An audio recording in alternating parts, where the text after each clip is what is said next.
Christians believe, of course, you burn forever. You don't make it to heaven, you go to hell, you burn forever, eternity. So a lot of people are real fearful of the prospect of, burning in hell for all eternity and having, experiencing eternal pain, which when you think about it is retarded, stupid. Now, the whole thing is one. We got to think about it on a physical level. That once you slam your hand in the door, right, the sensory receptors in your skin basically sends a message to your nerve fibers, which basically sends a message to your spine, that sends a message to your brain that processes the information as pain. When you think about it, it's something that's really amazing because it's almost like an alert system, alarm system, basically warning you that this is something that can destroy the body, that can harm the body, and you should be, wary of it. So that's pain. And pain, as we're talking about it, it's a process that can only be felt in a physical form. You need a physical body to experience what we know as pain. So to have the notion that you can experience pain for eternity in a spiritual body is ridiculous. If you take a piece of paper, throw it into a bucket of fire, it's going to burn, it's going to disintegrate into nothing. Same thing is going to happen to your flesh and skin and bones if the fire is right, just like it does in a cremation furnace. Put a body in there, burns it to ashes, burns it to nothingness eventually. So the whole prospect of an eternal pain, in spiritual form is weird when you need a body to experience that type of pain when you really understand it. So, the concept is retarded, and you had, priests or what have you come out and say that hell, it was a creation of the church to basically scare people. So definitely don't want people worrying about that, but you need to understand why that was put forth, and that, anything dealing with the afterlife or eternity is something they want you to only understand, their way. Now, the concept of a hell and burning forever is not something that you find in the ancient world. It's not something that they talked about. We understand about the underworld and that whole thing with the ancient Egyptians, basically talking about when you understand coming back here. None of them was trying to give you any kind of understanding that you will burn forever in the hellfire and there's this demon, devil, Satan, or what have you. It doesn't exist. So, you have to understand the whole prospect of reincarnation, as the ancients put it, was something that they believe. Now, reincarnation, a lot of people today laugh at it. They don't, think about it at all as far as being something that's possible. But everybody in the ancient world spoke of reincarnation, and it's just there. Can't ignore it. Now, reincarnation comes from the Latin word. Well, it means in Latin to enter the skin again. Now, the ancient Greeks believed in reincarnation. Pythagoras and the Greeks basically called it metempsychosis, which basically comes from the Greek word empsychon. Now, empsychon basically means to put a soul into. So it's there. It's something that was talked about. It's something that we got to look at.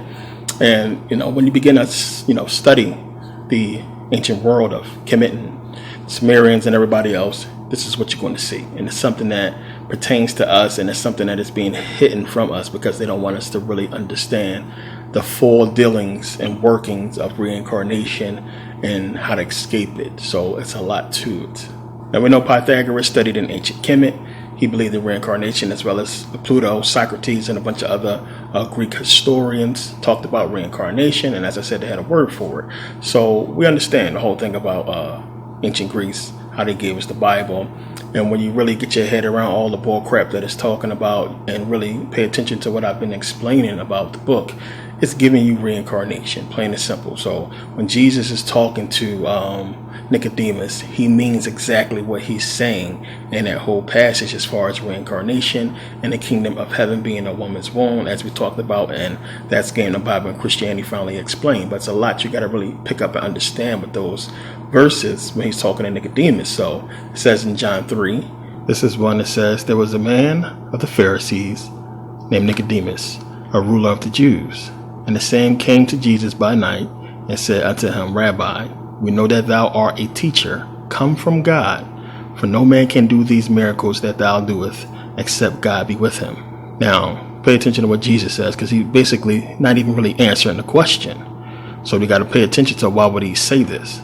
Jesus answered and said unto him, Verily, verily, I say unto thee, except a man be born again, he cannot see the kingdom of heaven. That's not what he asked. He said you got to have God with you in order to do the miracles that you've done. So why is he talking about, you can't even come into the kingdom unless you be born again. Nicodemus saith unto him, how can a man be born when he is old? Can he enter the second time into his mother's womb and be born? Jesus basically reiterates and says, verily, verily, I say unto thee, except a man be born of water and of the Spirit, he cannot enter into the kingdom of God. That which is born of the flesh is flesh, and that which is born of the Spirit is spirit. Marvel not that I said unto thee, ye must be born again. The wind bloweth where it listeth, and thou hearest the sound thereof, but canst not tell whence it cometh, and whithereth it goeth. So is everyone that is born of the Spirit. Nicodemus answered and said unto him, how can these things be? Jesus answered and said unto him, art thou a master of Israel, and knoweth not these things? Verily, verily, I say unto thee, we speak that we do know, and testify that we have seen, and ye receive not our witness? If I have told you earthly things, and ye believe not, how shall you believe if I tell you of heavenly things? And no man hath ascended up to heaven, but he that cometh down from heaven. Think about that. Even the Son of Man, which is in heaven. And here's the key. And even as Moses lifted up the serpent in the wilderness, even so must the Son of Man be lifted up, that whatsoever believeth in him shall not perish, but have eternal life. Now, what does Moses and the serpent have to do with what he's talking about? What happened with the serpent? Moses prayed and asked God to basically heal the people that was bitten by these serpents because they died. And he said, hey, make a staff, basically put this serpent on it, and that anybody who sees it will be healed. And we know it's talking about the medical caduceus, and that it's the symbol for healing, but it's much more to it. We know the serpents deal with kundalini, and that whole image of the caduceus is talking about kundalini energy rising to the pineal gland, which is what? The key, the power that's going to basically give you eternal life. It's going to help you transcend, the physical form and basically go into your spiritual form and live eternally, as we'll get into. But it's giving it to you right there. Now, one of the keys to it is really understanding this whole concept between the serpents and us, which is why, as I said, the reptilians or the dinosaurs, whatever you want to call them, which we're going to break that down and explain it more. It's more to this. Plays a major role that a lot of people is not seeing. So in a lot of verses, you got to be able to pay attention to exactly what it's talking about. Negate everything that they told you in church. He's giving it to you right there, saying you have to be born again to enter into the kingdom of heaven, because it's a joke.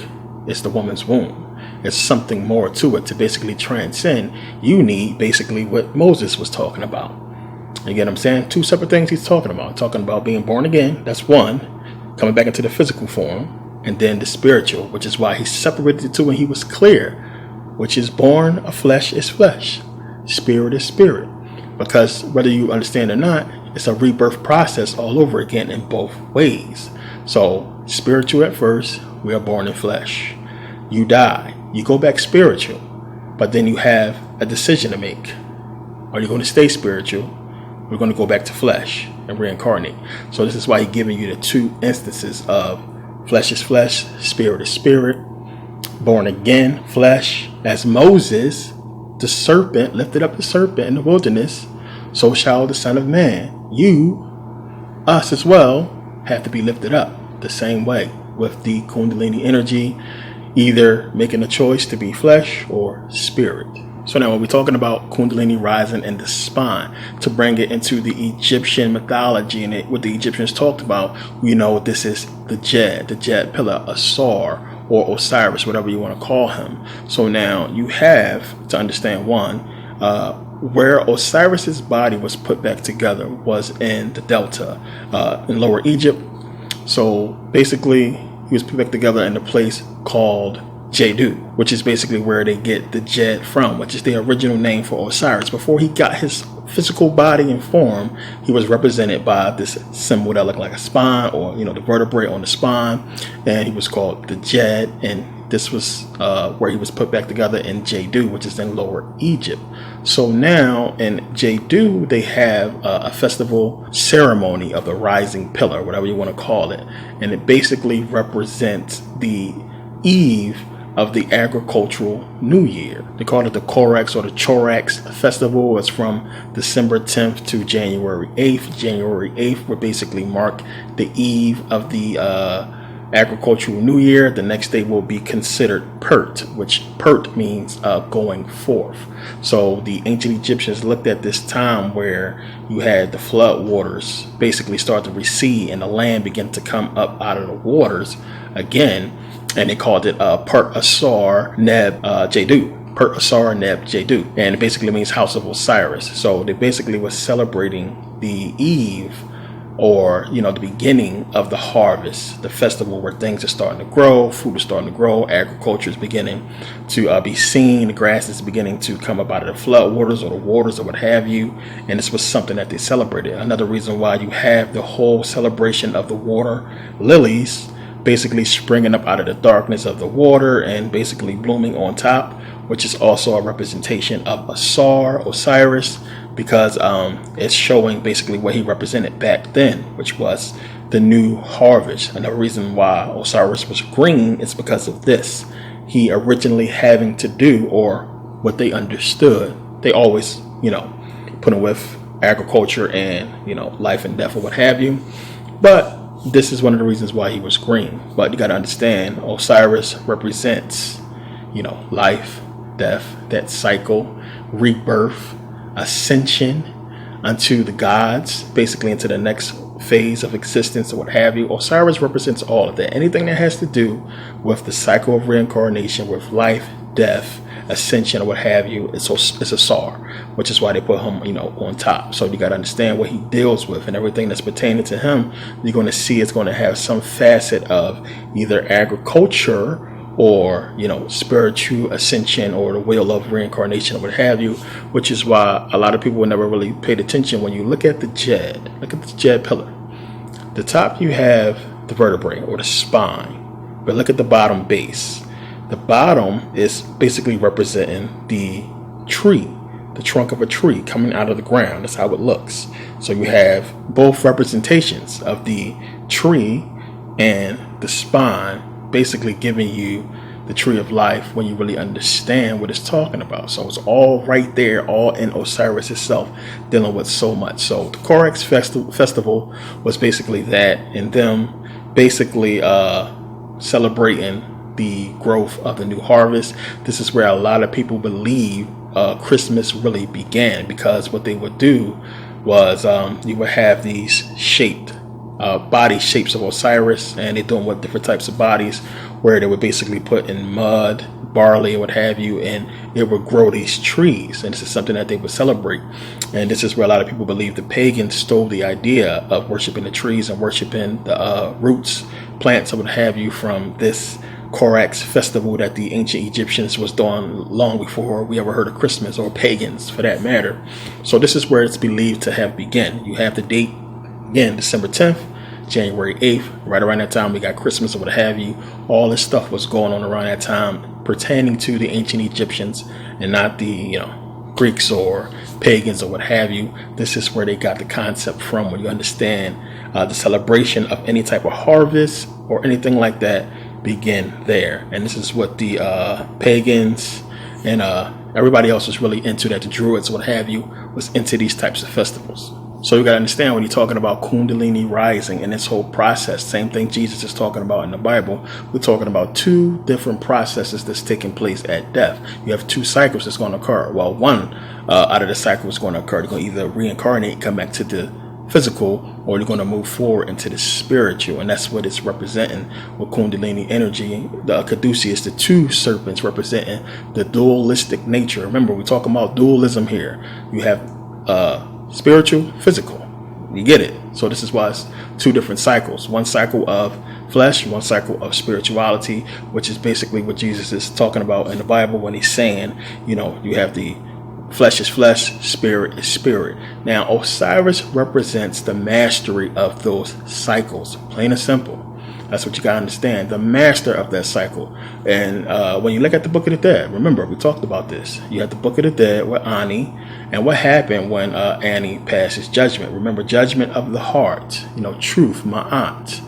Plain and simple, which when you really understand, your heart is both on this physical realm, spiritual and physical at the same time.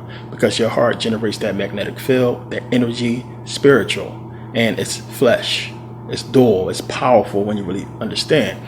But remember, when Ani passes through judgment and makes it, to Asar, he's called the Osiris, or Asar Ani, or Osiris Ani, having the Osiris name before his name, basically saying he mastered, same thing the Kabbalists is talking about, mastering the Malakuf, the physical level, but him as well as the spiritual. He mastered it. He moved forward. So you have to look at the cycles and look at what it's talking about and how it's all basically giving you Osiris when you understand. It's going to make a lot more sense later.